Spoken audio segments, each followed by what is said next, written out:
One topic we didn't touch yet through the seminar, or a kind of tradition or line of questioning what is real, what is reality, is the psychoanalytical tradition of interpreting subjectivity and of perceiving the real, interacting with real, and forming realities of desire. This exhibition has a lot of it, and maybe we can comment on it or pay attention to it whilst going through the exhibition.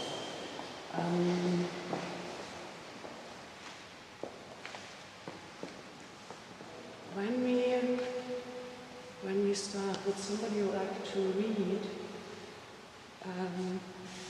this piece? I think someone let go. The unsafe sex, the public sex, the sex with the advocacy, the sex with the no substances, not more, no sex clubs. Yes. No sex here for disturbances.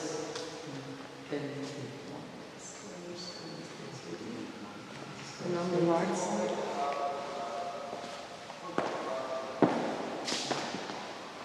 In red, 11 p.m., 3 replacements, meeting couple, clarity.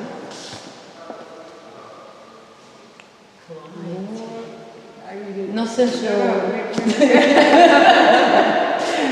no sensual bodies, work on finances, more yoga, make art. So,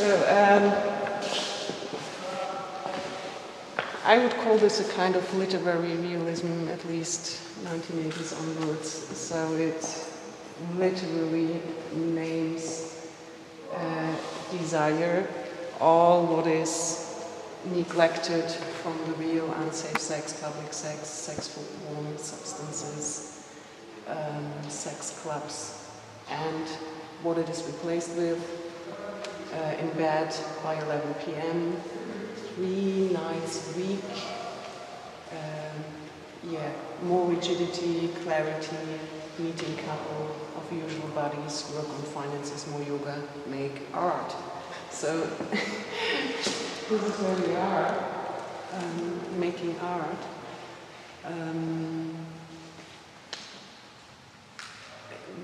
The idea of realism here is, or how you perceive this kind of reality. One thinks of early psychoanalysis, Freud's principle of reality.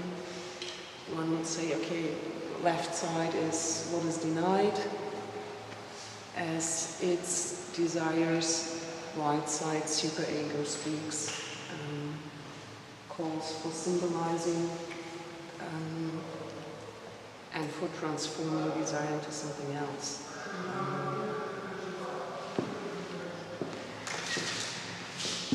For instance, realism.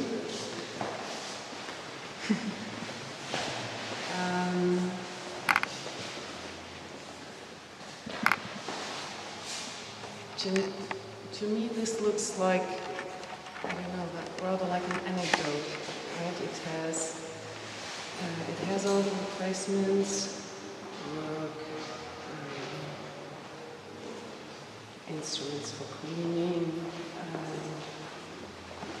The topic of it obviously is waste, though nobody sees the dirty substances that are just implied, but only in the background of it.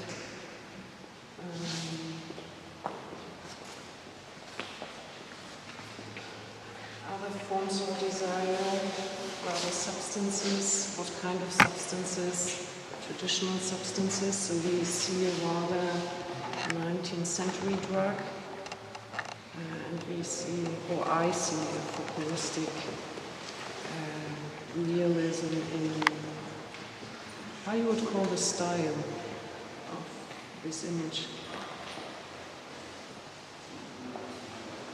Expression. A bit expressionists. Yeah. Bit abstract, numbers, letters, lines, but not much.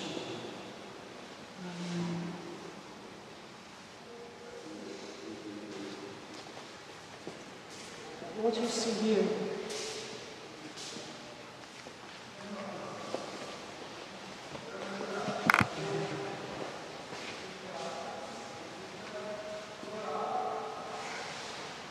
Associations? Such kind of floor can be in Kyiv. Such kind of floor can be in Kyiv found. This floor is quite similar. Sorry, domestic, how to say, not... It's a domestic floor?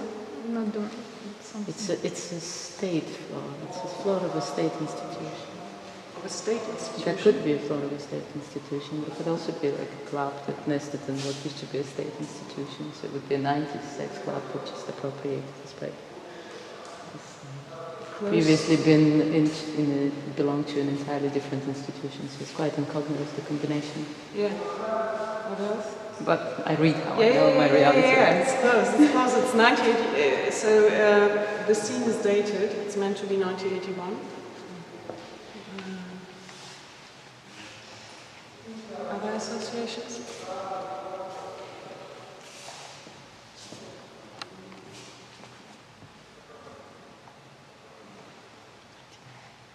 I still have association with our account of подъезд. How to translate? The floor, yeah.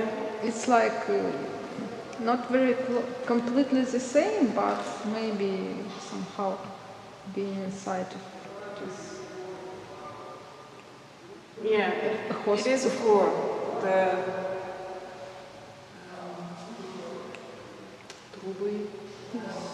The tubes indicate that it is a floor.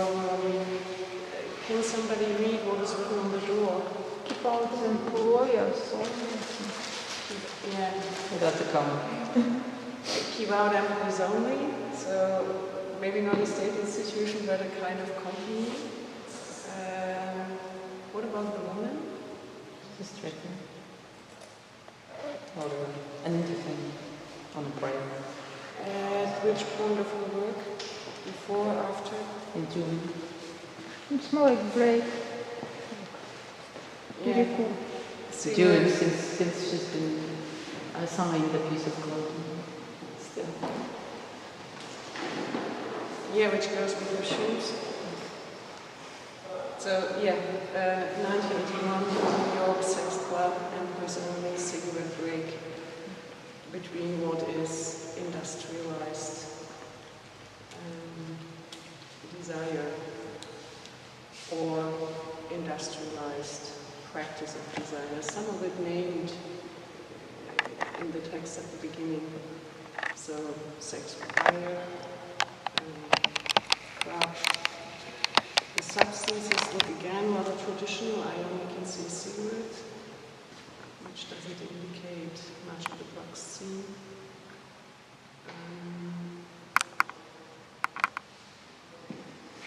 What about this one?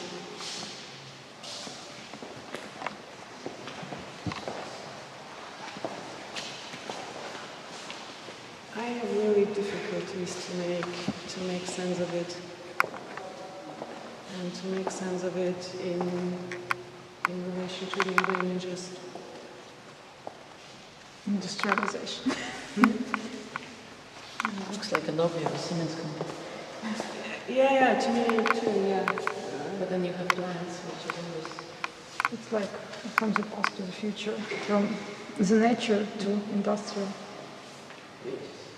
Yeah, and the nature is included into the industrial utopia.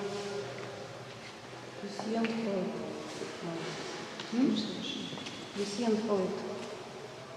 Lucien Freud? What exactly? His plans, его парадигма вообще всех этих растений, которые совсем не знаю работы. Как экзистенция человеческая. То есть растительного больше, чем живого. Такое именно экзистенциальное уровень. But we still also see something on the left with the past and something on the right with the future, or what is going on now. It's like the way we read the picture. Is this a kind of nature before the industrial utopia to you? It's a kind of shift, just illustration of the shift, I think. With all these things together in this whole, like explaining this picture. It's like a fragment from this.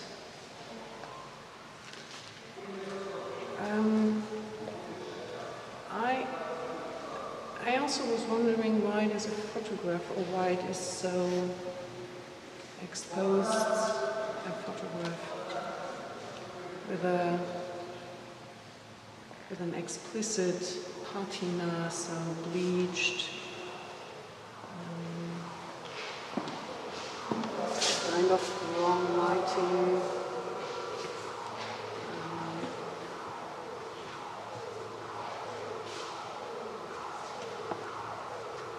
When you would date it? Well, it was made in the 80s. It's the earliest work in this exhibition. So it's in fact the only one that was made, not in the 2000s.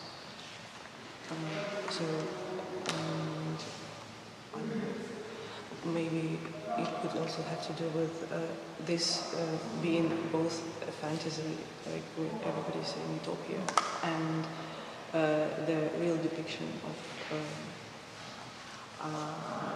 the everyday life in New York, in the towers everywhere. Yeah, to me it also looks like a kind of media archaism. So it makes the photograph looking old, the color photography not really contemporary with digital photography. It's not polished, no Photoshop visible, so it looks, yeah, the photograph in its materiality looks rather natural, or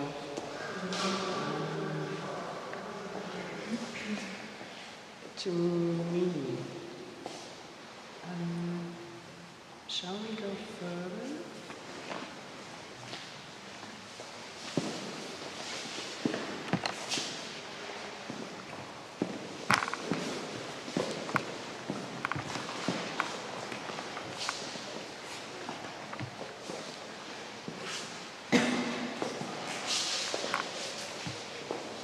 I think this one is good to have a look on it from the side.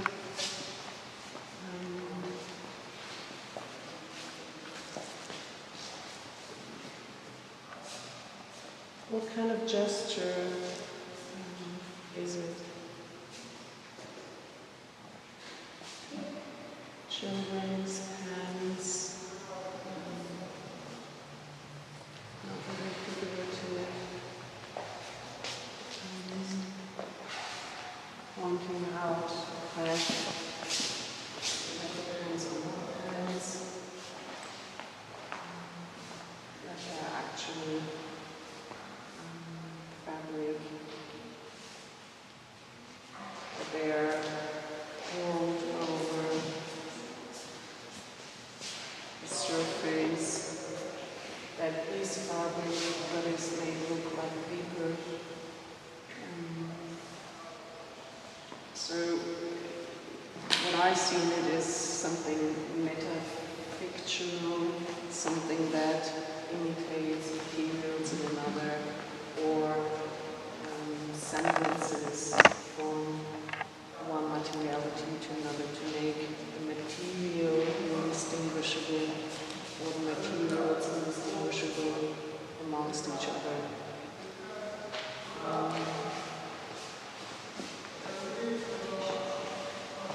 Something that we can see here.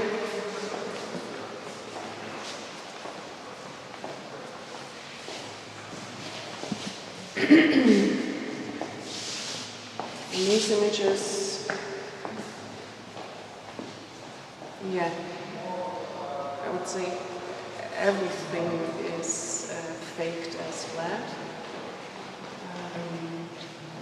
From the materiality of paint, which was very much a futurist idea, there is actually no factura in the materiality of the painting, not even the paper, so the shadow and all the, so the plasticity, the imagination of some on the surface.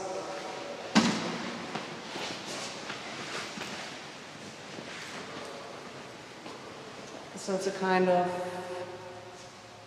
pure image that is made for looking only, or made for your eyes only.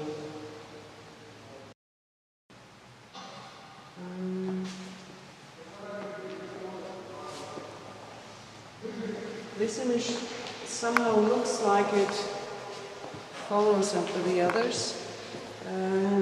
Though it has a more explicit background story that is explained in the bytext of the exhibition. Maybe I read it to you.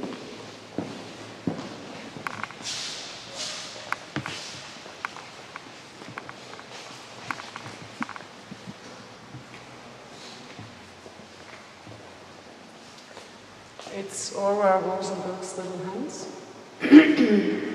Refers to a case study of Sigmund Freud's and connects to Dixon's and Lieder's work as it describes guilt to sexuality.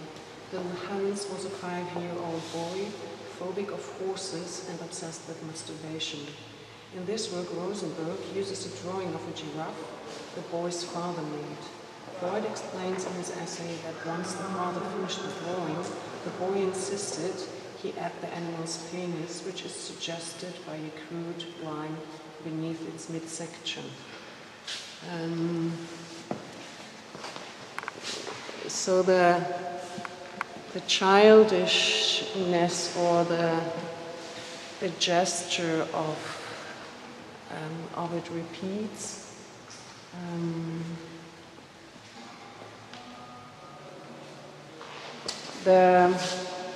The sexual connotations are not visible, they are readable.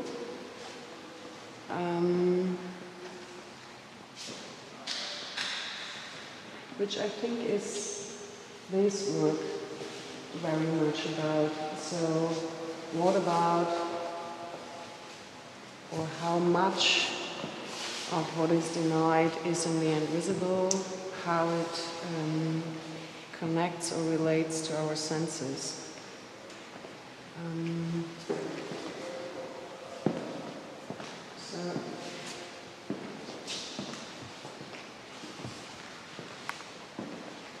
These works have explicit sexual organs, which this one, or in this one, is denied throughout the history of childhood.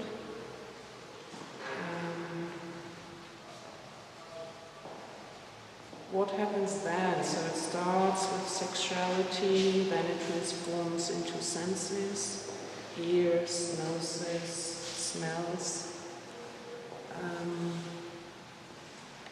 and ends up with the books underneath, Richard Prince collected writings, and in this case, Klaus Days in War.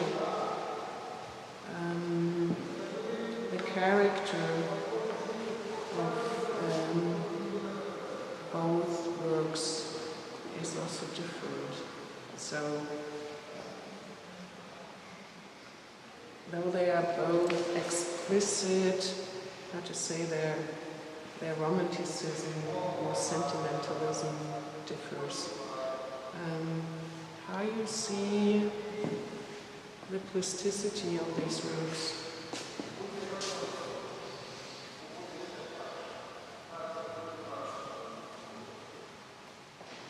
So as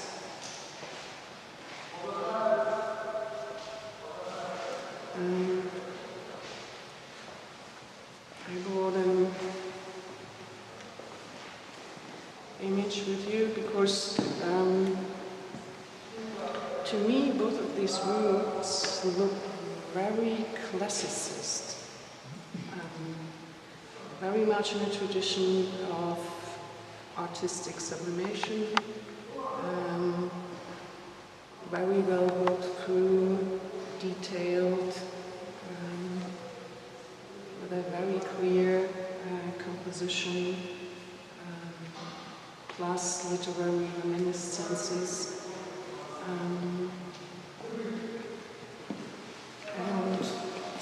what I'd like to connect it to is Atlas holding the inheritance. So for me, kind of this part of the exhibition that starts here and ends with Make Art has its final point in the middle of the room.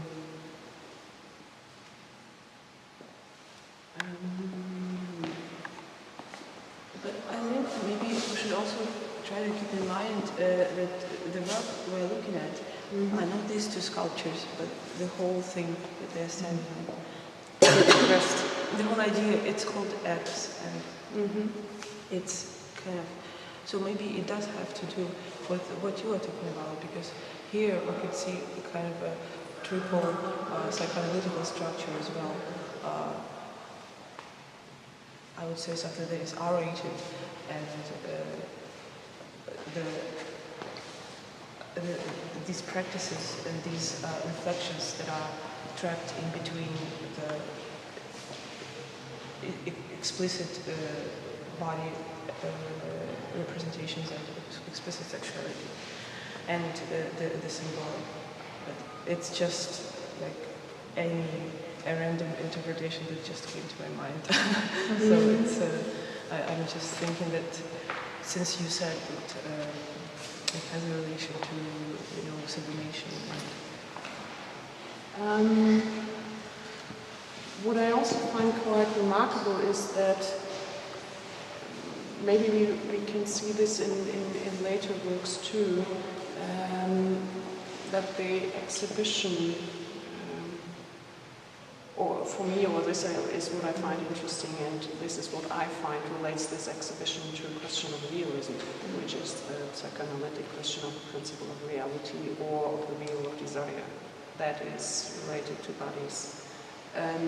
These bodies are sexed and these bodies are gendered. And so the body we see here is of one sexed body. In terms of sublimation, it is perhaps more sexual.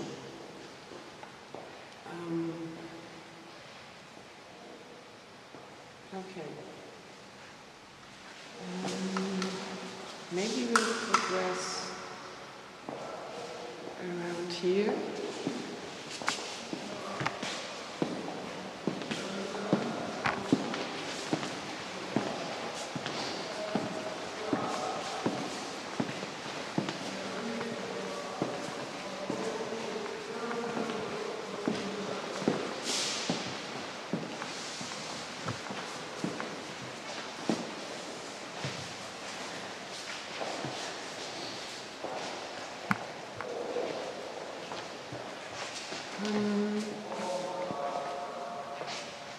Where would you start the reading of this room? For me, again, it reads that way, and this section to me looks like a kind of short summary, or like a section that introduces next topics or further motives to the reading of desire. This is experimental work with children.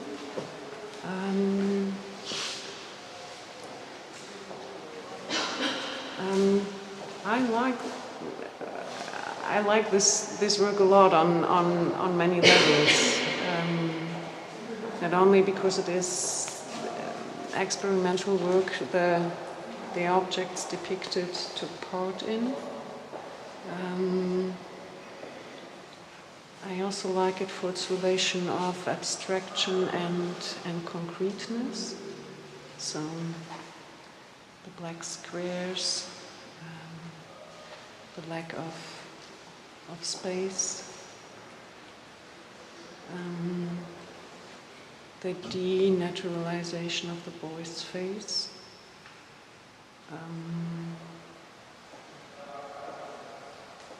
Somebody, nevertheless, who I sent a picture of it,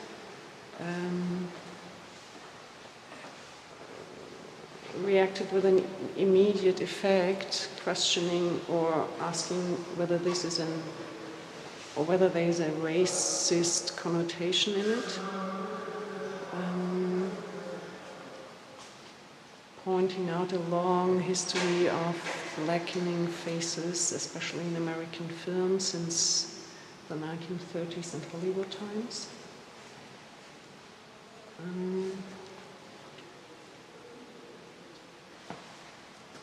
So we started with an explicit, let's say, monosexual desire in its developed state. And in this section, to me, we see some kind of stages of it, or expressions of it.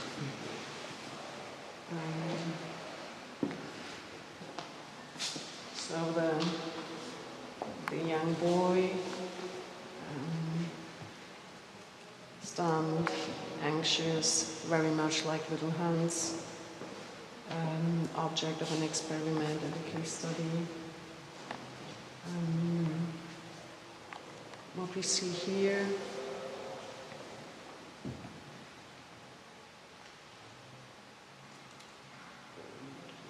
how you read this scene. What's about sexuality? What's about like children's sexuality? Like, what's about sexuality? It's like about children's sexuality. It's about another kind of sexuality. It's like children's sexuality that is in some way being like something prohibited, that's not being discussed. For this reason, this is another kind of sexuality. How it looks to you? Fulfilled or not?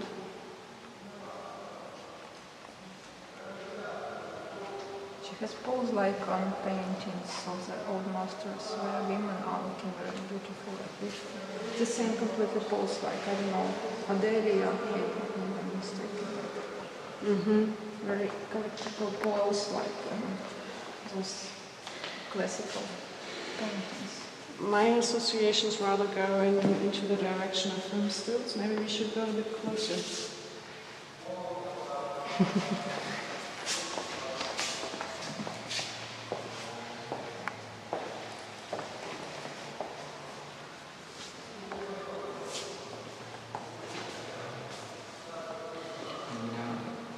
Напоминает какую-то смесь фотографий Синди Шалина, такая знаменитая фрагменты из неснятых фильмов, и все это как-то в эстетике Нанголдена Ну,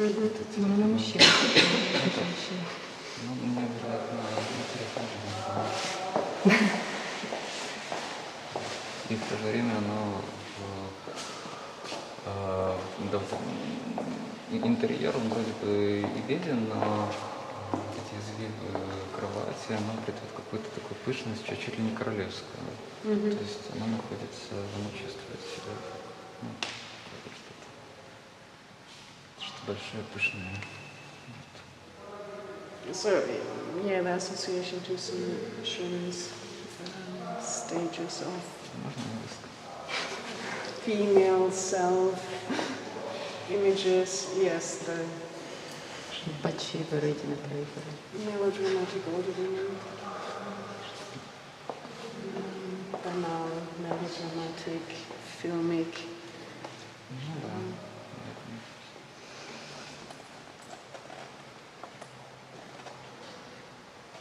Also the way it is burned out, cut out.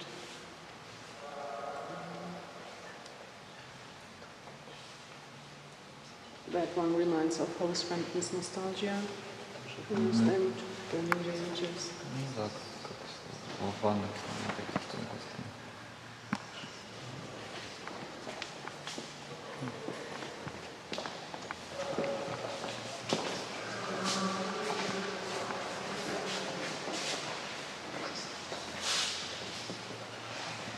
A triptychon.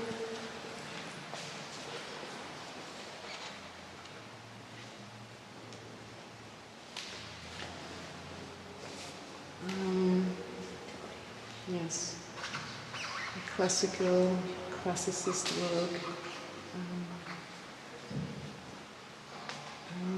that was obviously the object of a kind of vandalism for perhaps sensual or power reasons. A scene of banal involvement, introduction of animals, something again. So the dog is named Jessie, obviously loved or cherished. In another kind of the idea of something important or something happening that in terms of desire nevertheless looks completely displaced. And here another experiment.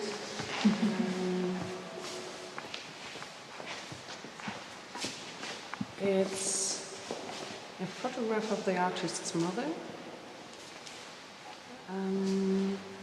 And it was again experimental work with children who reworked the photograph.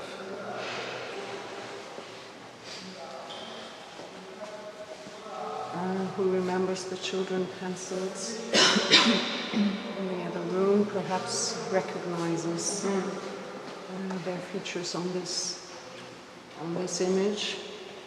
And red looks very abstracted and very innocent there. Here it immediately shows its work on a body. Remarkably, it's the face and the visible breast. It's not the immediate sexual organ. Which usually would make this image part of the genre of pornography. Except that it's his mother. Except to reconcile.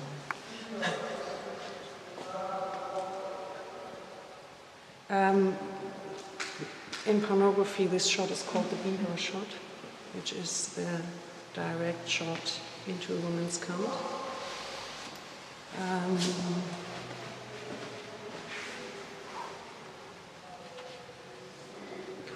My question would be, does viewing this image divide audiences?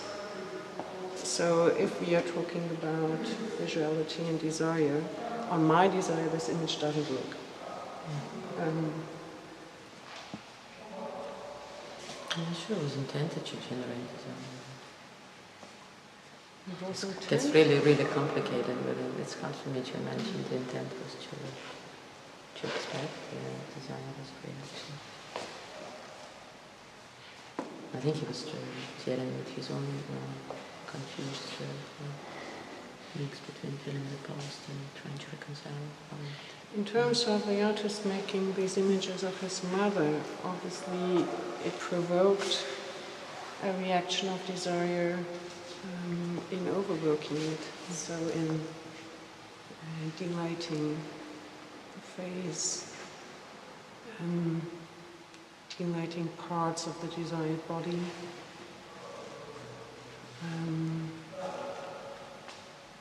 leaving the most literal one. It also makes you unrecognizable. Yes. You shouldn't have to go back at you. So there's no erotics left. It is. Mechanics.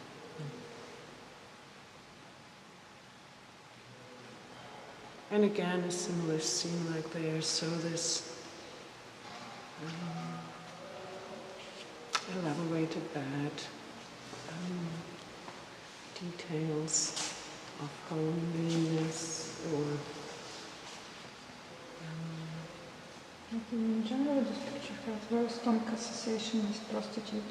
Yeah, It's made exaggeratedly dirty. And together with this, like, I guess, already this association about syphilis, because it's like disease, where nose fall down, but I do not understand this dog. In terms of, yes, I agree with that, though the information the image gives no relation to prostitution. It's the artist's mother, it's children reworking the images. So it is an entirely family cosmos. Son, mother, children. But didn't prostitution always played into that? It started with that, the fact that it wasn't reconcilable and it had to be eventually reconciled through photography. And the interior is quite a bit more constructed if you even want to compare with the other interior. And it's not. It's they are more, I think, explicit thematizations of the economy of desire in terms of prostitution. I don't see it here so much. So what I see is a vastly developing kind of image that is pornographic. So for me it is rather an accelerating type of image than it is related to an industry of. But she's in an industrial pose. This is in a natural female pose, and she's wearing stockings and she's shaved in a way that could be suggestive. That's not what you don't really do. The face is always hidden of prostitutes, or they hide the faces very often. They do not want to show their identity, share their identity. For instance, they always use fake names. So it's just anonymizing, making desire anonymous by dilating visibility or making something unseen. For me, this continues so it starts and goes around here for me. Obviously these two images are connected, so they belong to the same group of experiment. The boy obviously generating a different image of himself. So when this one seems to be related closer to the question of Little Hans and his sexual phobia, this one in relation to Michael Jackson interprets an image as the image, right? So the personality type. What do you see? So what this mask is? Я прочитал название, и оно отсылает к Майку Келли. А Майк Келли, он же работал в основном как раз с темой детства, вот эти вот игрушки, инсталляции, и это довольно такой перверсивный. И вот у меня все это связывается, как-то фотография, разрисованная ребенком, вот, и ребенок, тот тоже, который, возможно, сам себе сделал такой мейкап, на Хэллоуин, и это прочитывается вот именно с этими работами, вот, а не с Майклом Джексоном.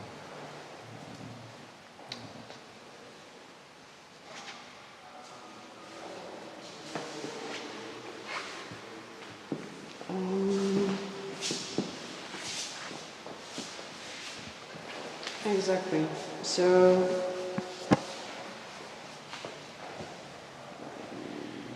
here we have the, how to say, perfected image or personality image. The title says Ebony. As we know, Michael Jackson is not blackened but whitened. So the kind of racist connection is counted here.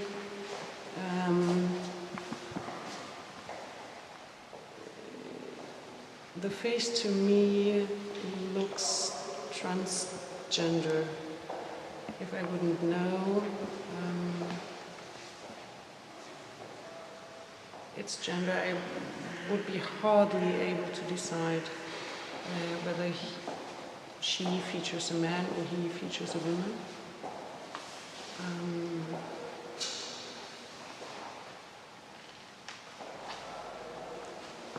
What else you see?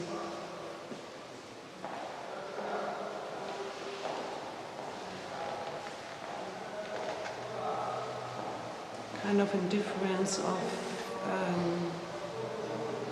surface and subculture.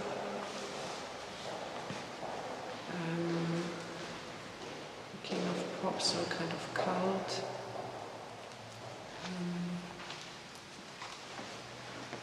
Brought together by various symbols. Does the statement work? But anyway, what statement?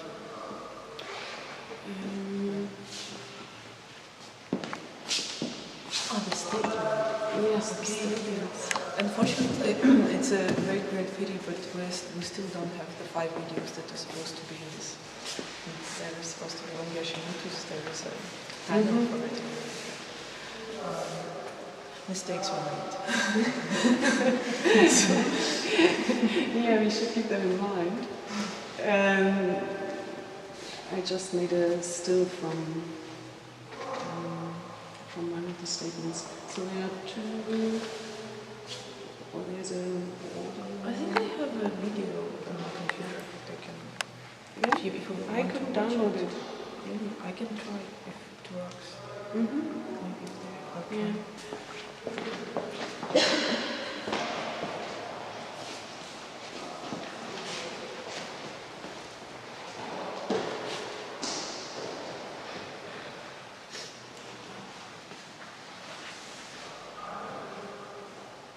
So there's an audio-video work connected to the exhibition called Statements. And there's a statement 29 by the Japanese emperor. Who knows the name? Kyiv? To my faithful and loyal subject, which declares the surrender of Japan after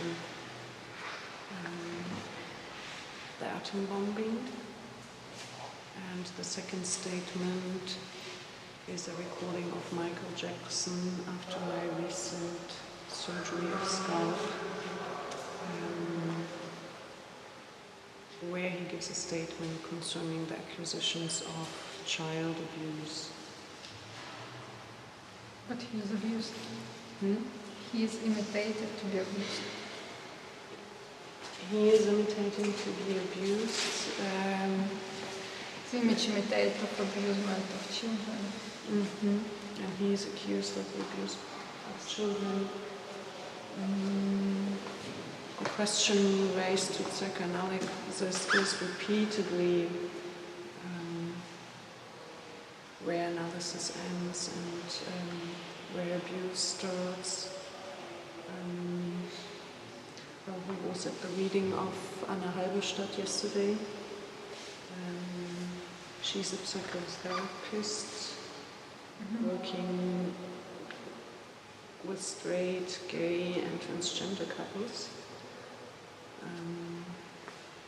and the question, or recently, this question transforms due to the rising opportunities of transsexual operations, which makes back again the question, yes, should we wait until the person is adult and decides to want to have a transsexual or a transformation of his sex, or should we start as we could with early childhood analysis when it's still possible to do it just by a hormone therapy?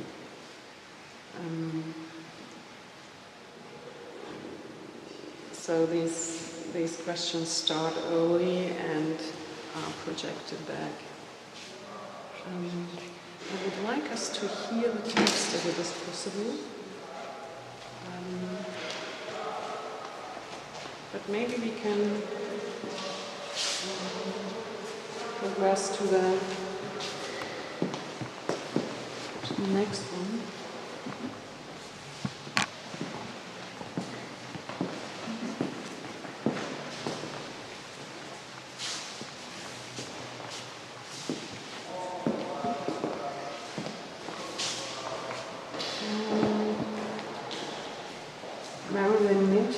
Anke Hennig 3, Matthew Watson, Mike Barkley, and Nicholas Mini 4 defaced photos of Greek sculpture.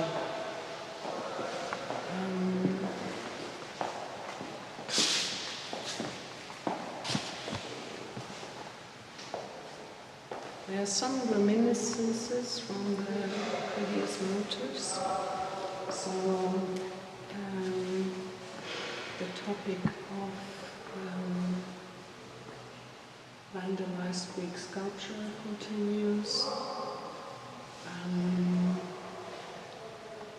The topic of blackness, blackness or race in relation to bodily culture.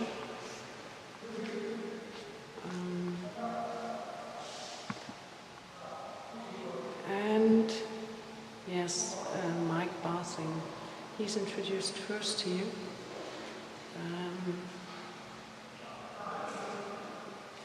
Though he has a whole series of being portraited through the exhibition. Do we have it? The video? Mm-hmm. Yeah. You can watch it if you want. Is everybody okay with watching it from here? Mm-hmm.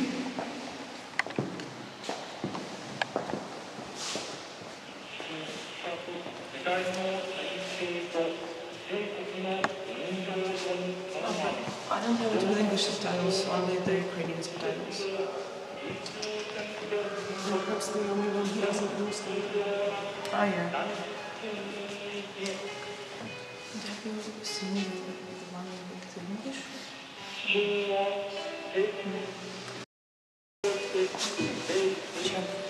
Do they have Wi-Fi here? No. No? Okay, then it means it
So,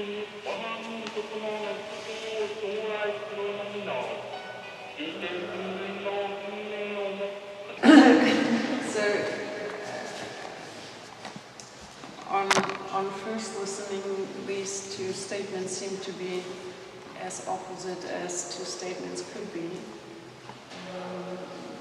The first one, a case of ritualistic litanai. It seems to be void of any reference or void of any relation to concrete events. And the other one, describing a very concrete examination of Michael Jackson's body. He's complaining about. Though remarkably, the accusation never is named. Neither the word pedophilia is found in his statement, nor even child abuse. It's also very interesting. It begins with the status of the Whithin, the present status of the Savior, and it doesn't have the same tutorial remarks as you have received earlier. So you have this delay that I've got nothing on. Yes. I do everything in the good best of intention. This press freedom statement. Yes, the falling of an emperor, rising up as string of pop. But it's very conflicting, his statement, because it combines both things. Also, one would guess both. Him falling with him,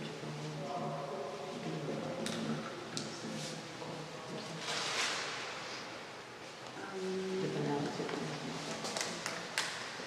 My question is about if the pieces come together, do you illustrate in some way speculative realism?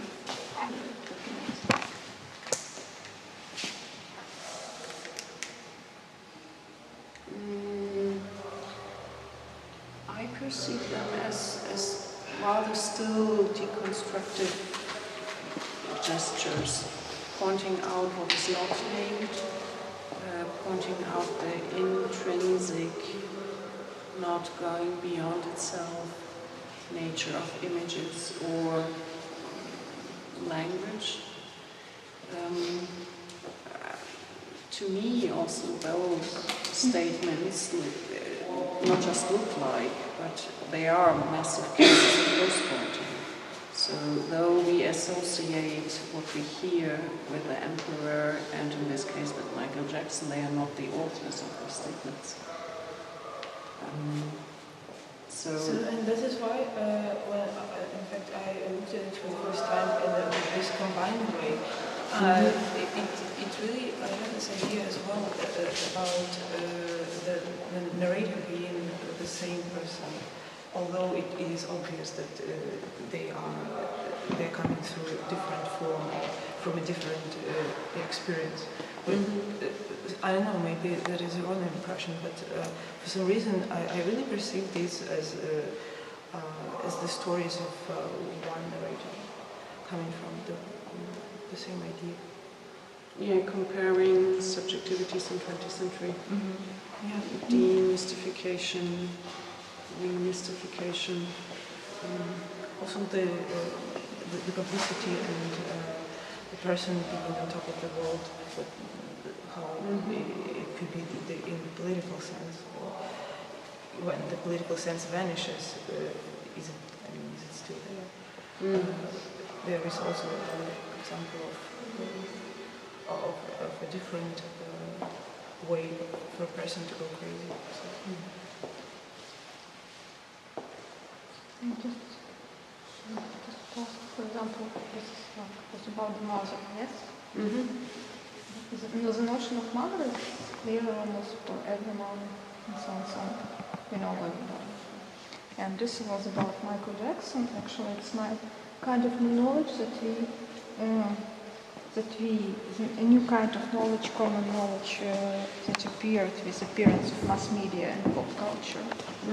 And if just my question was, if you just refer to this new language, if it's not a kind of this what I understood yesterday under spectacular realism, when we use this language, not this language of like mother, but the language that appeared with the appearance of mass media and internet and so on, so on.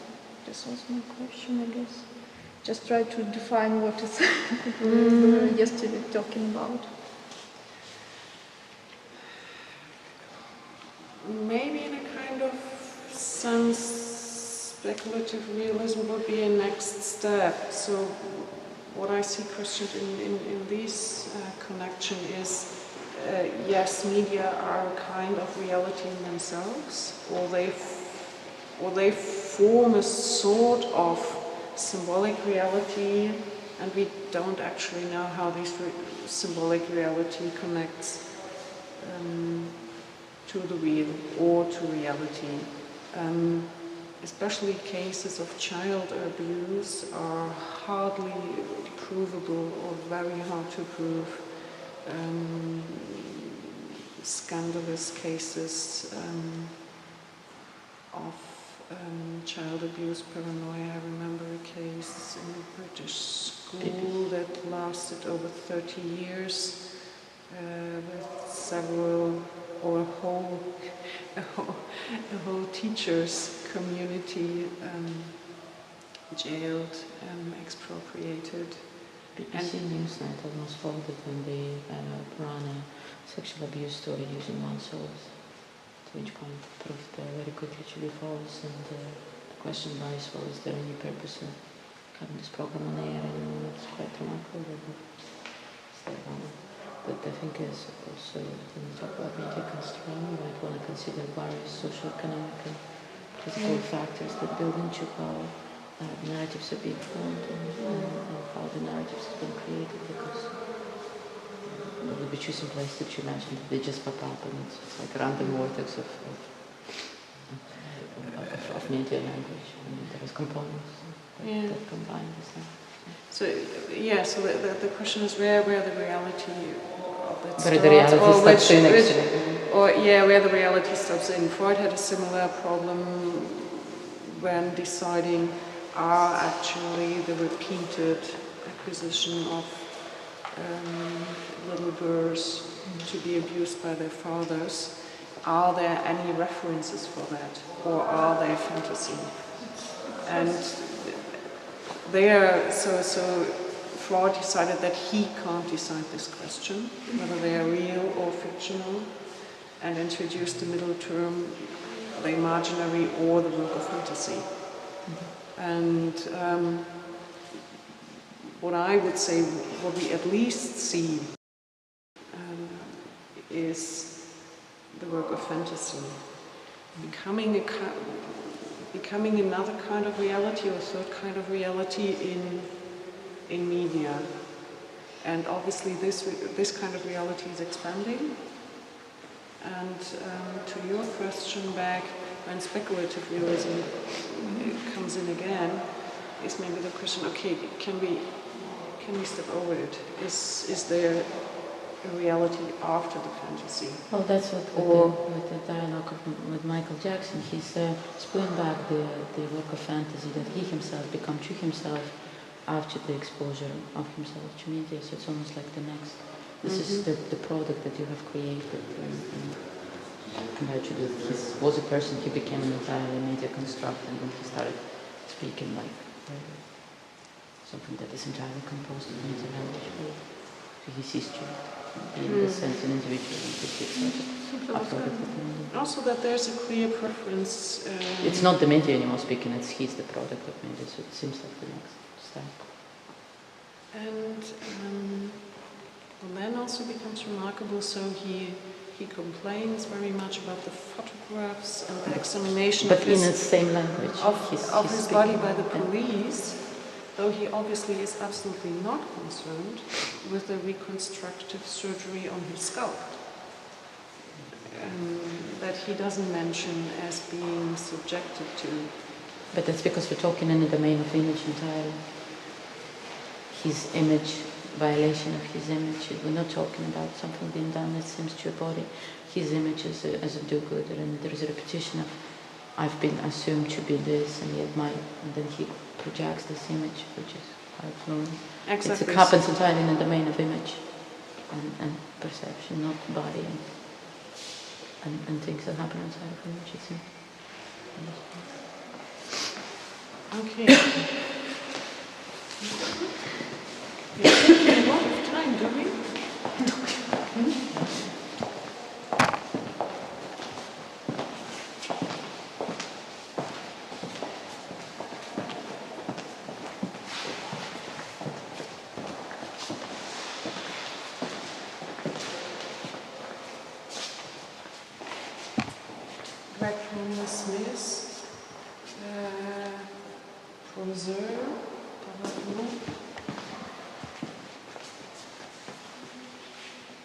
Mirrors.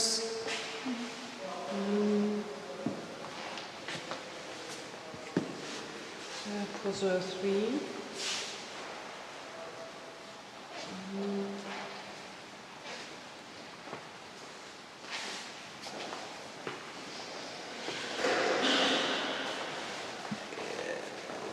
Goes back closer to painting. So what we here see in terms of style is realist painting. Yeah? Mm-hmm.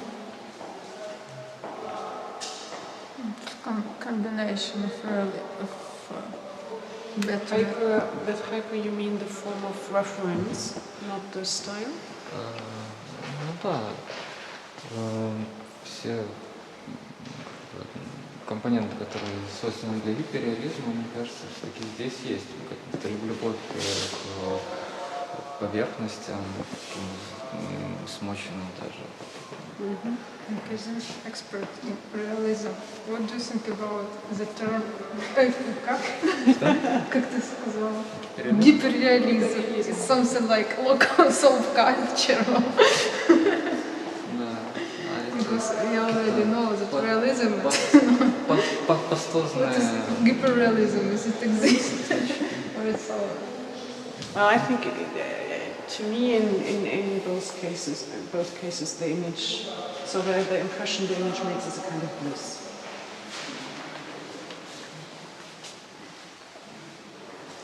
Bliss? Yeah, poseurs. So it is. In Russian, bliss is bliss. I'm not sure. bliss.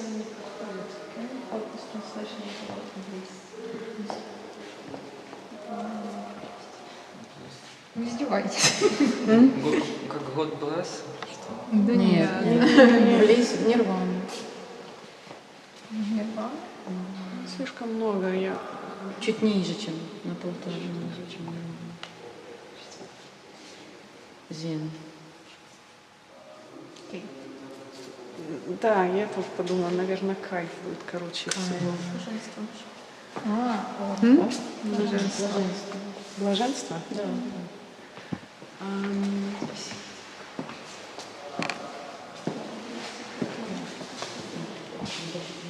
Frank Wood's Untitled from the series Drunk Women in Public.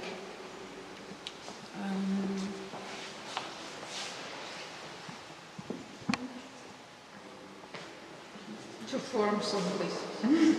In terms of realism, it brings in social components, urban components,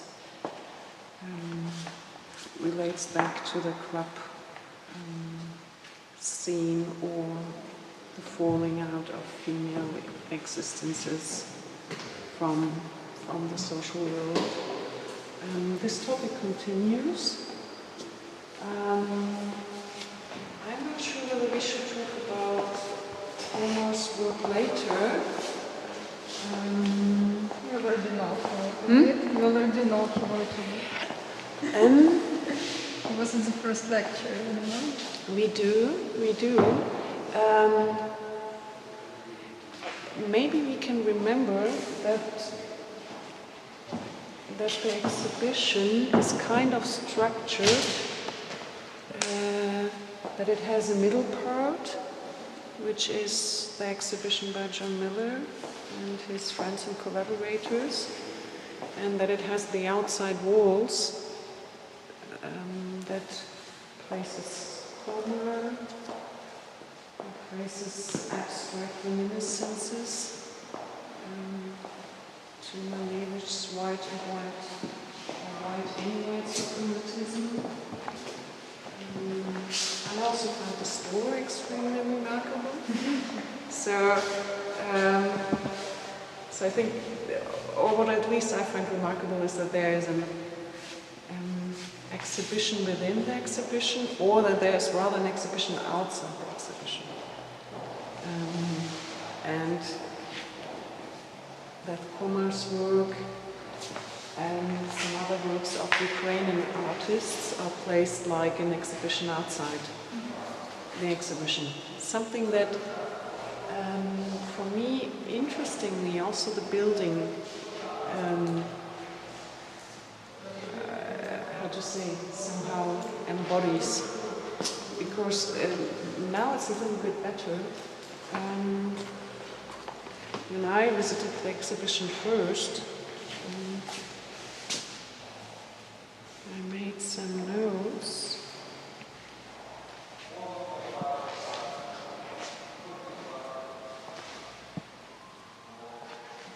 And this image was barely visible. It was completely... Light. Exactly. And not only by the light, but by the constructor of this building. Mm-hmm.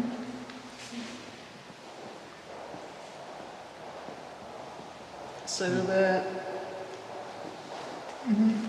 the elaborated, banalized constructivism in Soviet everyday buildings, cast its shadows on the works that are somehow placed outside the exhibition. To me, it also was remarkable that this means that this exhibition hall is somehow pre-visual media, so it is impossible to photograph this work. You can see it with your eyes, because with your eyes you are able to subtract from the shadows and from the light effects that any kind of visual machine can't.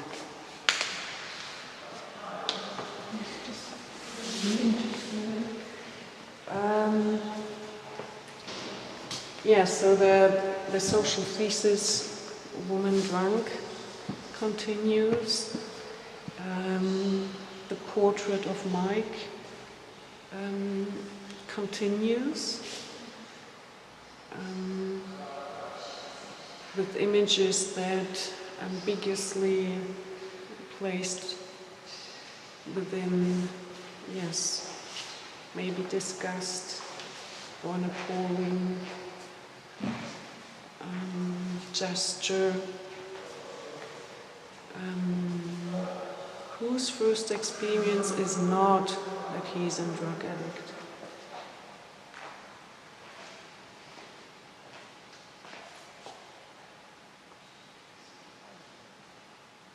So he looked like ill person, or like drug addicted person, a person who has problems with health. It's like we cannot be sure.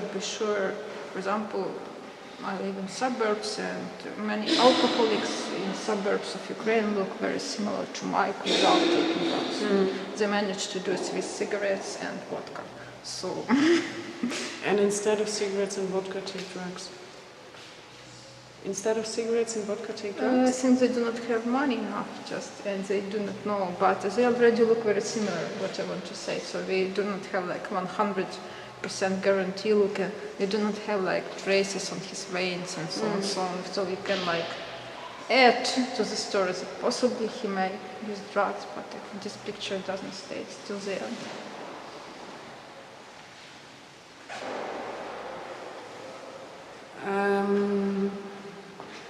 Yes, the bodily eczema we see on Mike are clear indicators of a bad state of his health. What I also find remarkable are the half-blind eyes. So the unconscious, or not really unconscious state of his subjectivity, but another kind of unconscious state, as we have seen it in this work on fantasy. Here we see it related to, or in a kind of social thesis, I would say it shows people who can't see themselves in their situatedness or fallen out of the social world. Sorry, I think with all this about how mass media and popular culture influence on people and how they can't divide real and not real. It's only activity. I don't know. Consumers of pop culture. And pop culture is Michael Jackson, like the two consumer like TV. I think TV. Sorry, it's. I didn't have this association, so that looking at this image, you're looking actually from the inside of the telly. Yeah. Yeah, it's like they saw some pictures on TV and where this image on themselves, and it's a result. What we can see how they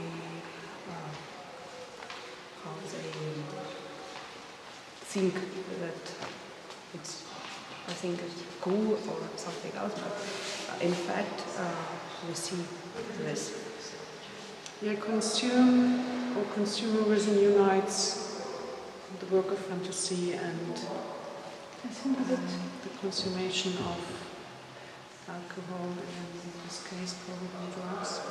Shall we go further? I think it's just this exhibition is a kind of. Yes, it's a kind of realism because it creates like a kind of field for interpretations.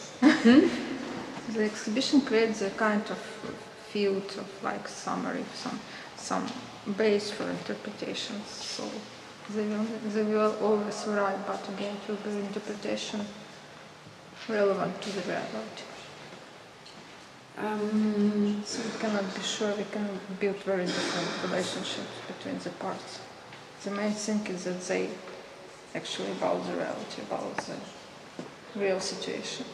Also because of the fact that though we have kinds of assemblages, diptychons, triptychons, and arranged walls that are very much composed. So I think everybody immediately sees the harmonious composition of the images on these walls.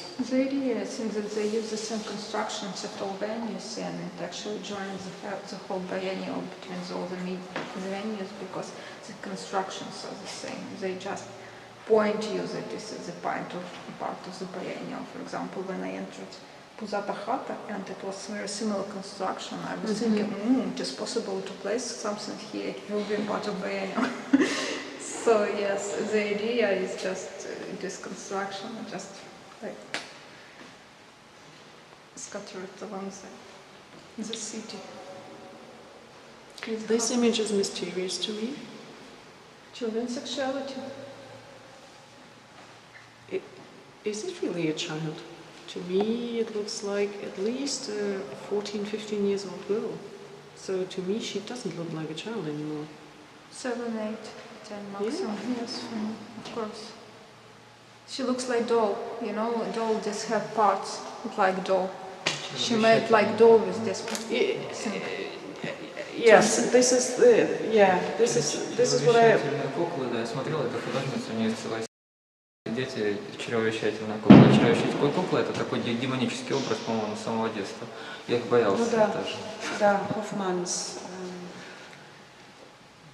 I forgot the title. So, especially in Romanticism, the doll is a figure of anxiety. Yes, you can see the play with the doll here. So these claws are formed actually by these binds, and you see somebody in the background holding them. So it is a bind, and somebody tears it to make this impression of a doll. Blue and blue makeup. But again, it can also be associated many times, but also with a situation when children are used like material in pornography and so on. So they used like some also material in political propaganda and so on. So also can have such meanings, but again, it's like a field of meanings, and just we could pick one to reflect on the actual picture. I'm also not sure about the sex of the kid. I think that these two pictures are about how we could, how people like to use their children like sculpture, like something that only on their visual, like to make from real children doll, and it's this sculpture with some piece from stone, which Something that they image, not what this child is character or it's proven that emotions or something else. It's just some piece of stone which they would like to see. they project their not realized dreams about themselves and desires on their children, or use them. For example, I didn't manage to be ballerina, but I took my child to. Идет отсылка на конструкцию этой человеческой куклы, что тоже засовывает руку. Вот, чтобы она начала там что-то. Говорит то, что нужно. And the makeup indicates a girl, and the costume indicates a boy. This sculpture is also a bit ambiguous concerning gender. So it highlights the beauty of a young boy rather, and his softness rather not.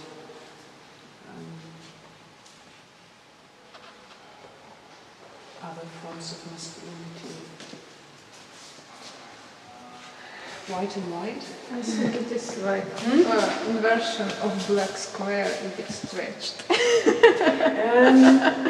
Because the black square is more famous, but the white suprematism by Malevich, which is white and white. How to say, he thought of it as a further development of the black square. And this perhaps is a kind of interpretation of what is called the white cube in institutional critique after the realistic developments. So I read this as a reminiscence, art historical statement, evaluation of the compositional form, and so on. And it is related to the white shirts.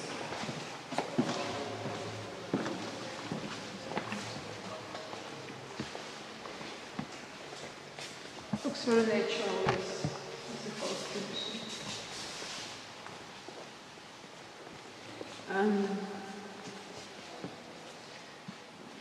Any comments? To me, this work looks rather aesthetical. So white shirts, in a sense, connected to a rather horrible scene, abstracted, the redness of blood. Perhaps everybody has association to the two contemporary groups, Red 1 and Red 2.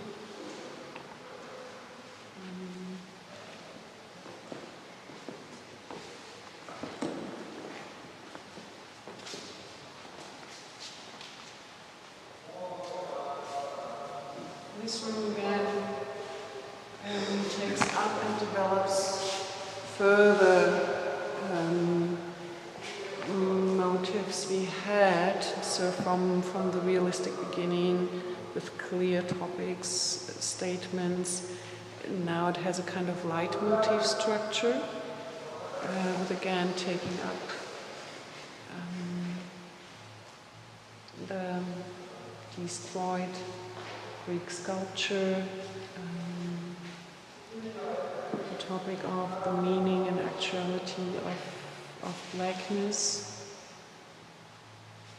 EA race, and cultural connotations. The topic of consume becomes more explicit.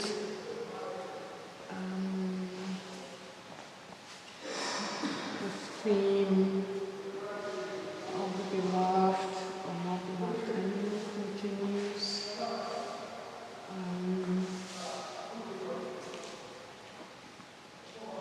What we were talking about, media forming a kind of fantasy, real,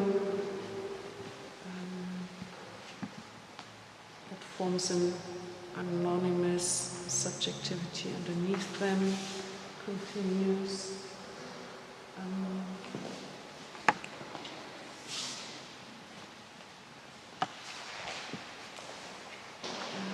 Victims of Bush, Newsweek. Greenspan is a financial expert, right? Mm-hmm. So I think maybe with this image we come to speculation in the financial sense of the word. But here it rather looks still as an ideological critique of speculation that doesn't take it serious in its reality, I think.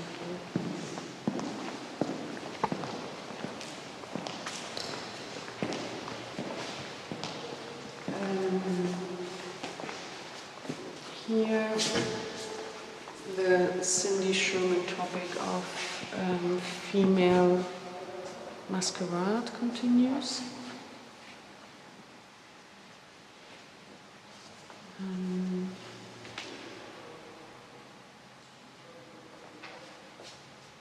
Again, with ideas of gender change or gender altering.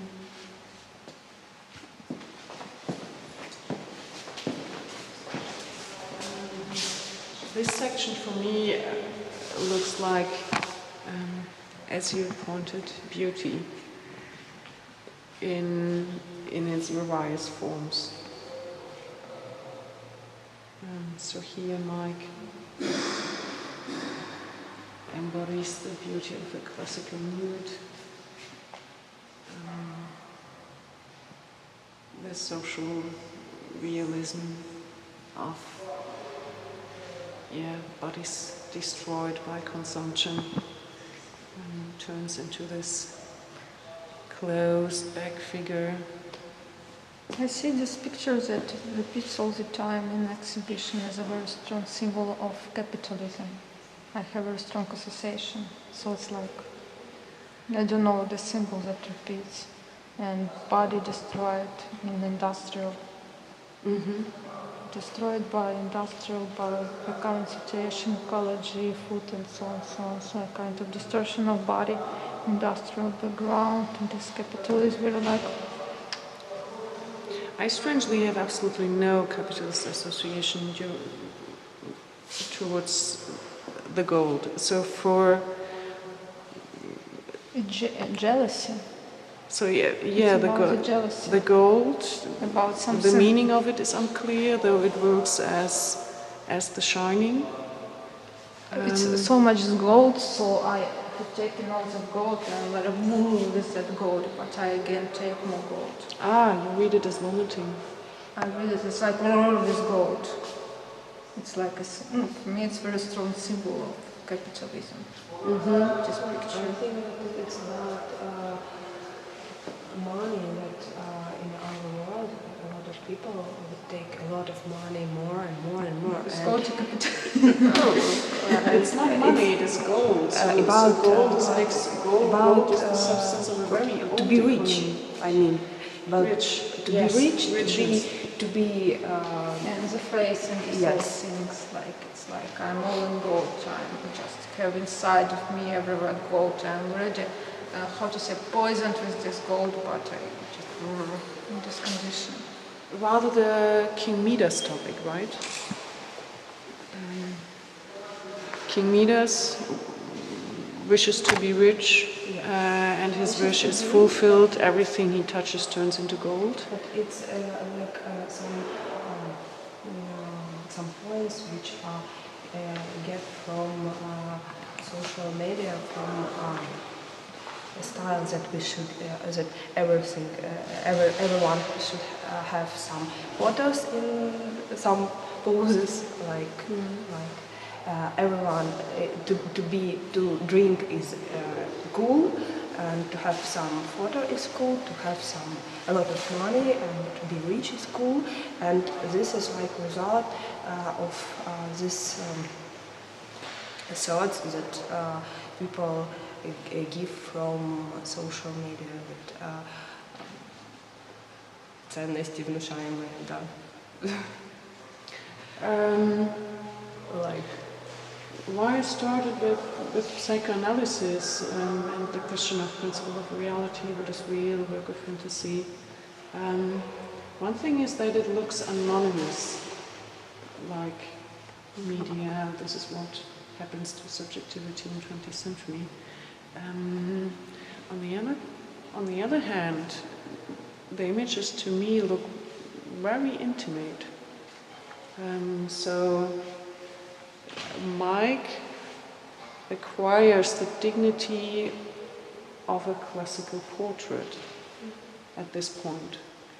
That is an affirmation of subjectivity through mass media, gold, the coolness, and so on.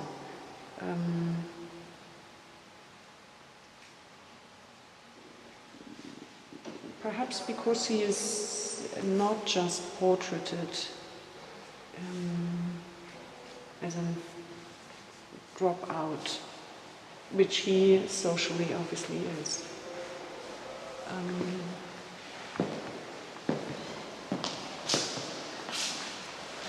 Spíčky.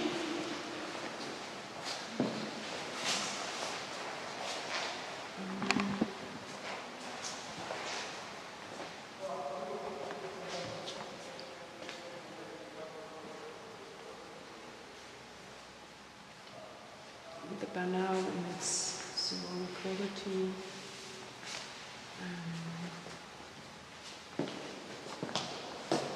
Something that is nothing brought to high classical subjectivity. To me, this is the opposite to this one. I'd say this is ideology.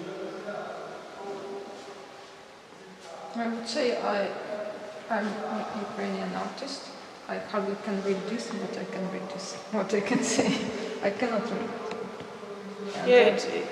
It claims to be an everyday scene, so the matches were burned. So I could attempt to be philosophical, but Yes. probably failed. This is another part of the exhibition outside the exhibition. Yes.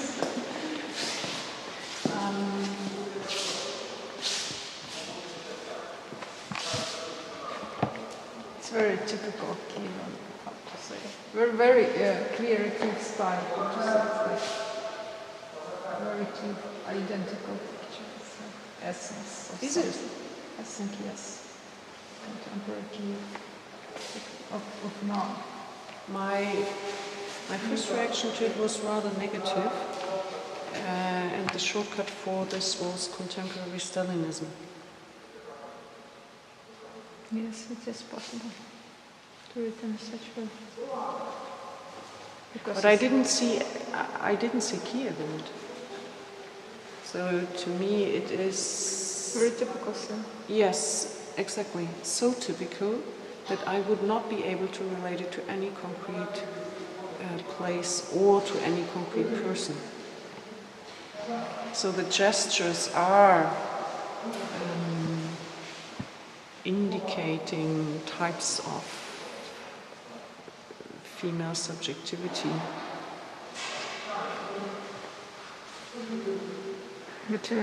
But nobody of them acquires the dignity of any kind of person, to me. But it's a very realistic painting.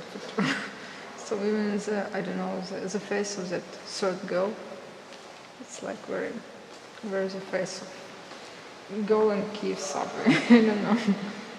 With makeup, with like what is going on in her head. It's very about her. Yeah. The first two are blurred, and like the way the third girl looks like, on the one hand, very beautiful Slavic girl.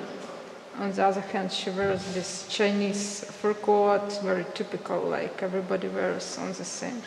And she's like looking in a way, she tries to be glamorous, for sure, and this like reflection of glamorous on her face.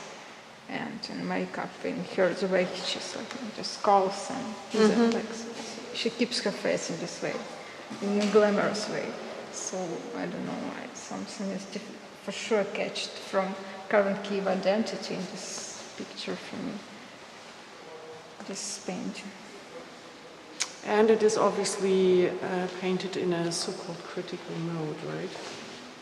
So the artist don't affirm neither the social space nor anybody who we see in it as a typified character. But again, or так называемый образ.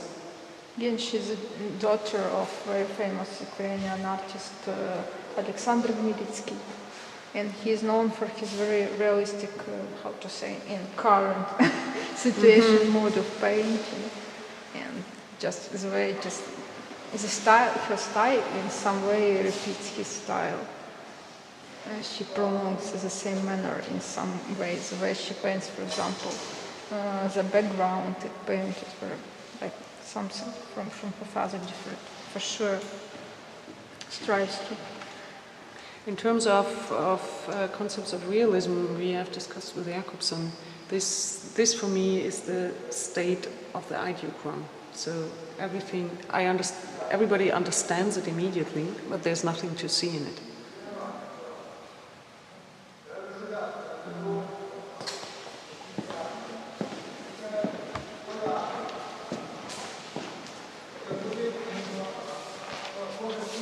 It doesn't end with Mike's beauty, but with the dark side of it, unfortunately.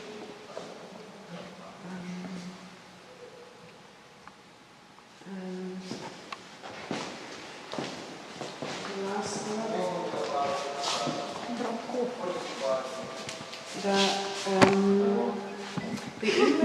the English title says only description information.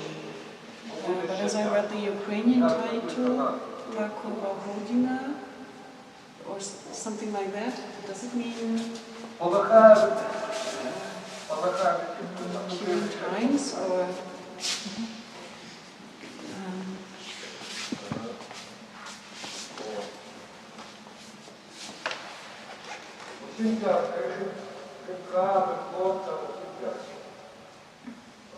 Where are the subtitles?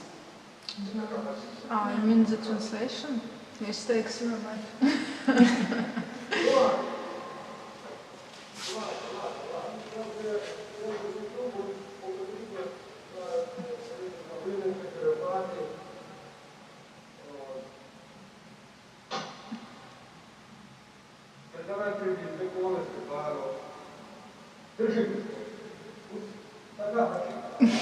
Такая ходина, да? Такая година, такое время. Такое время, да.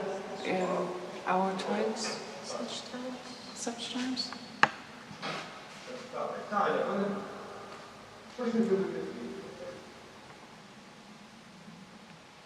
На самом деле по-украински им сказали такой час, а в мне кажется такая година. I think it means more like such an hour, not time, such an hour. But again, Bradkov is from Kharkiv, and also Kharkiv, it's like Russian-speaking city. So when he uses Ukrainian language, it's always a kind of ironic, I think, gesture, because for him it's not at the very beginning, it's just not natural, so it's hard. Так. А що нема квартири, що ночувати? Я просив хомячка. He's playing when he's speaking Ukrainian, because it's already like a role. Yeah, that this is a monodrama. It's Like kind of obvious. Right, so he's speaking in text. Yes. It's sort of documental. I think he plays like he's some politician. Yeah. Something, yeah. And at the time when maybe it's revolution or something, or about war or revolution.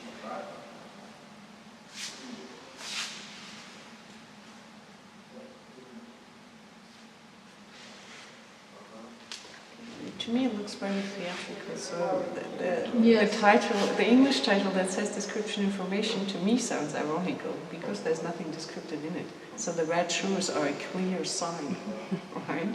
There's no desire in this. It's like realism type. I don't remember. Yes. The condensation. To show the life of this period realistic, everything about this period is completely exaggerated in this picture just to show it. And he always does it with humor, of course. It's like his profession, he's lying. Something idiotic completely.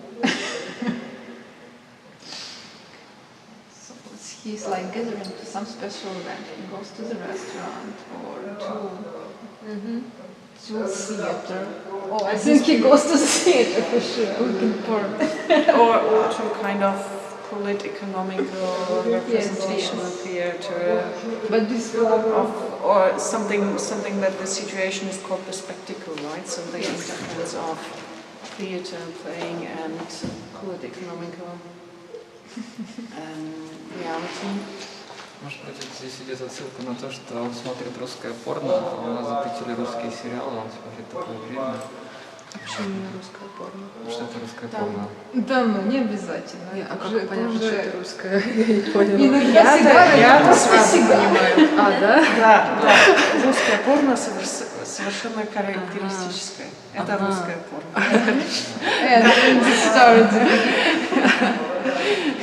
Американское порно выглядит совершенно по-другому. Тоже там скандинавское выглядит по-другому. Это совершенно узнаваемое русское порно. Even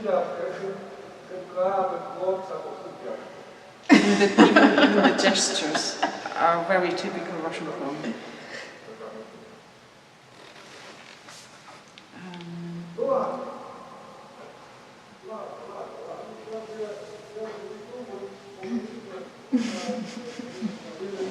It's like Dostoevsky.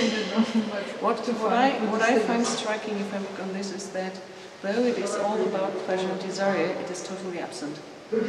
Again, so you see the signs of he makes the gesture of this smells nice, but there is no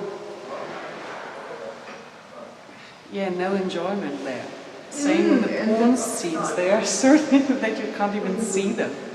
Yeah, but he tells that he will watch it with his girlfriend because he talks to her sometimes. So he's trying to end this call and enjoy. Yeah, he's pretending to be in the metro, right? He's pretending to be in the metro. He is also okay. I understand what he makes with his hair. So he like this and then puts that headline for what? Well, yes, exactly. He has no red hair. Так. А що нема мотори, що ночувати? Я просив конячка.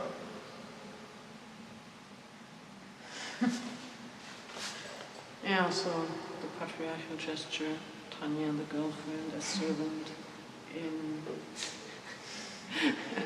bring me a drink and prepare for porn later.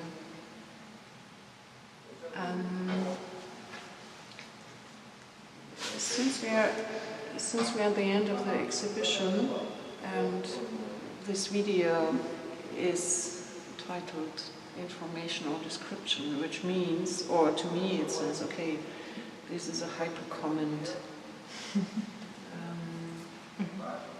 on it, or meant as a hypercomment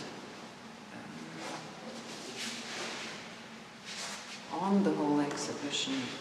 In which case, so how you read it? So if you read this as a comment towards at least the two exhibitions, the inner exhibition, the outer exhibition, what it says beyond the fact that it is satirically describing the demoralized state of Ukrainian desire. What else it says? I'm not sure that it's realism is not about giving a mark or a kind of ocenka. It is always about just showing the reality. And it's about like comparison of two realisms. But it's not about the... When we add our estimate, it stops to be realistic, I think. Something like that. So it's like just comparison of two realisms. Because, you know, our mentality is, we used to joke.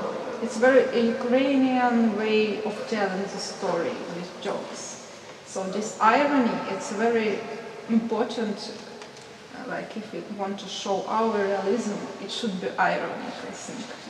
It's our way of being realistic. We joke, we all the time joke, we criticize, we are joke, we tell the story, we are jokes. So I think it's very strong piece in this context. To tell realism from Ukraine, in Ukrainian way, it's like to write anecdotes and so on. Okay, so it somehow states it doesn't take reality for serious. It's like my question is, okay, we have two realisms, and this as a description of the whole exhibition. It's perhaps not explaining the title in terms of mistakes were made. Not in the way that it criticizes the Ukrainian reality in forms of a joke, or that criticizes an obviously American realism.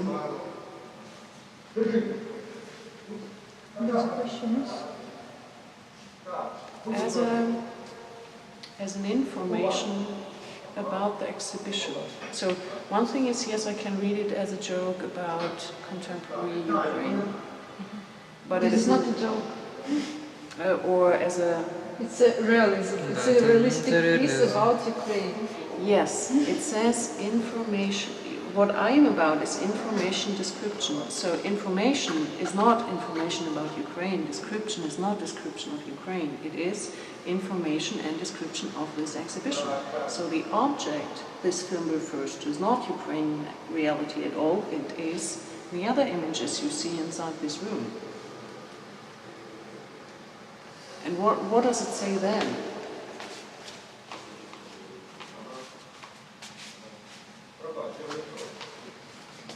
Or as a gesture of the curators to bring these exhibitions together. I think it explains us that I see it's like there is only one realism, which is only made up by one person, which is inner realism. And there is no objective realism, because everyone is making something up in his mind and playing this realism. And what we have seen, like different life stories actually, and everything for us as a viewers looks like something crazy or someone's fantasy. And actually every story was someone's real life, someone's realism. So even here, I think what we see is actually his thoughts, because he's thinking about red shoes, flowers, and not about events which is taking place outside his apartment. So we see his realism. His perfumes, shoes is his real life, not what he's pretending to be worrying about. Definitely works in the same way as the stairs to the House of Clothes. When you go to the House of Clothes, you go through the Ukrainian reality to enter that. It completely works in the same way. So vodka. Yesterday I saw women who works in Drova, and they were reading newspapers Vesti. So you go through this women, through this rough, just like meet reality to see the exhibition about the realism. I think it's like completely. The window to the west. Not even the window, but that awaits you at the end of the staircases. But you just enter through this reality to see something beautiful. But to me, it is the last statement. You read it as the first statement, so you would have entered the exhibition that way. Yeah. For me, it is the last piece. I read it as the last piece, not as the first piece. So it's not the end. It's not the entrance. It's the back door, or on the way out of the museum. Or maybe that we have all of us, each of us has his own world and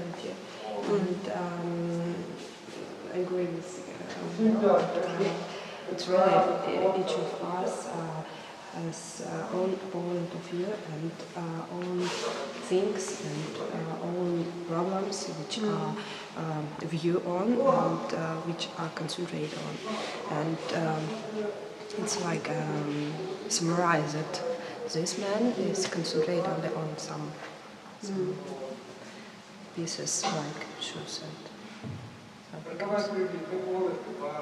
I agree with that. So if I would ask myself, besides all other things this exhibition is about and could be about, and one could read it like, if I would ask myself what kind of realism it is, or what's its strongest point, I would say it is the realism of subjects, of the imagination, of the imagined biographies, of the real biographies, of the gaps and differences in between. It's a very strong statement for intimate subjectivity of individuals in the new century, hopefully. Okay. But this again asks the questions, yes, what is actually for sure realism? Because this Ukrainian reality is in itself a kind of realism, could be like a case of the stairs. So where the exhibition to the House of Clothes begins. If it begins with the doors or with the first floor, when you go to the exhibition through like this Ukrainian reality, that is actually a piece of realism. Well, that's a common figure that the entrance is prominently delayed. It's like the horizon that vanishes if you come closer. Oh, yeah. I also read it as somehow consonant with the title "Mistakes Were Made," but I'm actually not sure about when I only read the inner exhibition. I don't see many mistakes there. But it's a lot of mistakes in terms of local understanding of realism. Something like that. It's like about... I already started to speak about that we have the situation of differentiation on photographers and artists. And here this exhibition, so sometimes you have very slight difference between... Or no difference at all. Yeah. No difference at all. Yes, the artists are looking really more installations also. So you always can make mistake, as you have said, looking at the first sight, if it was a painting or and again different ways of framing and so on, and you can all the time make mistake defining if it is a photography or what kind of art it can be, if it is a drawing, if it is... You can all the time make mistake defining the style of the specific picture, and it's like in Ukrainian local situation, it's very strong statement about the realism, when we have this situation like we have, for example, photographers and we have artists, and they just go into different types of events, and they strongly believe that they do different things. So they also make a kind of mistakes. Though I remember that one of the things that I find remarkable is that in the end the media status of all works is visible. So the paintings are paintings, the photographies are photographies. So I think I've seen no hybrid that Something the only hybrid work is the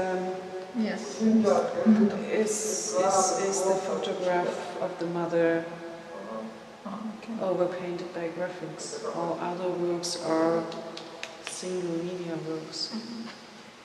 Because they're like mixed, but they're mixed not in a type, in a sense of media. They are, yes, not in the sense of media, yes. But one medium incorporates the form of the other. So you have the image of the painting, you have the photography of the image, and so on. So you have these matryoshka principle. It's completely the same like image that is like floating from one image to another despite of the media. But the media defined is defined. So you do not have this, you for sure see that the same things goes like the line from one work to another. So it's probably one of the strongest features of this. One thesis about social media and visual media and why media are so powerful and why they are reigning is the thesis that due to the technical development of visual media, they became more and more capable of incorporating their concurrent and previous visual media. So a painting can be photographed, a photograph can be videoed, a video can be digitalized coherently without us really noticing a difference. Whereas traditional media, not really translatable into one another.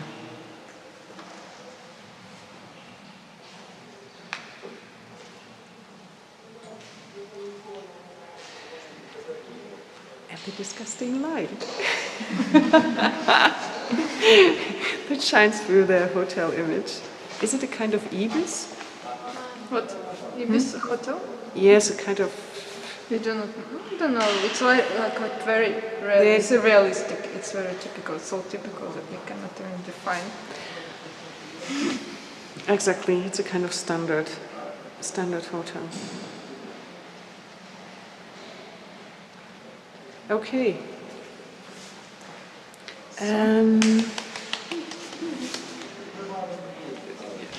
Questions? I think we had a nice discussion, but if something you felt was not touched at all, No, it's okay.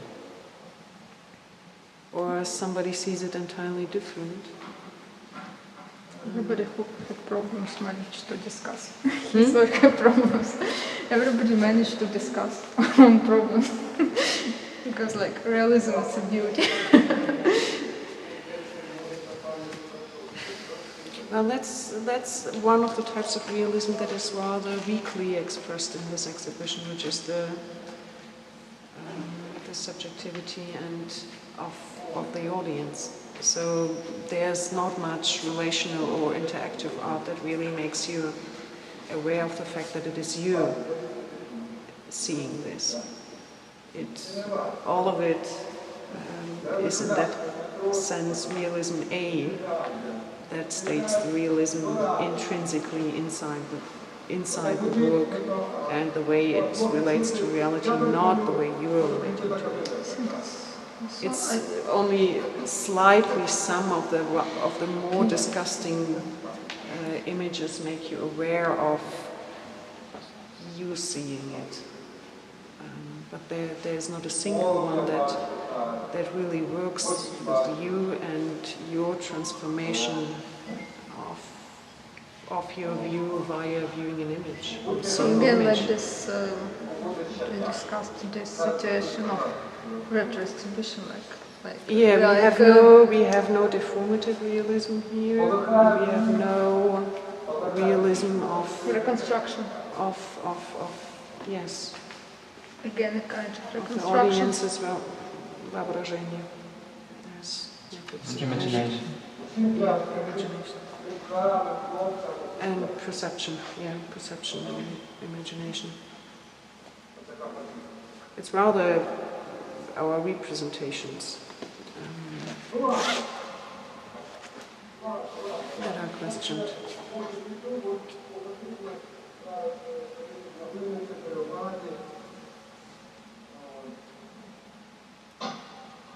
Okay.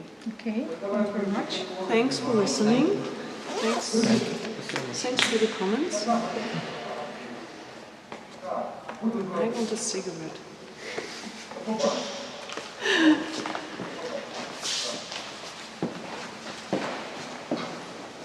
Italia.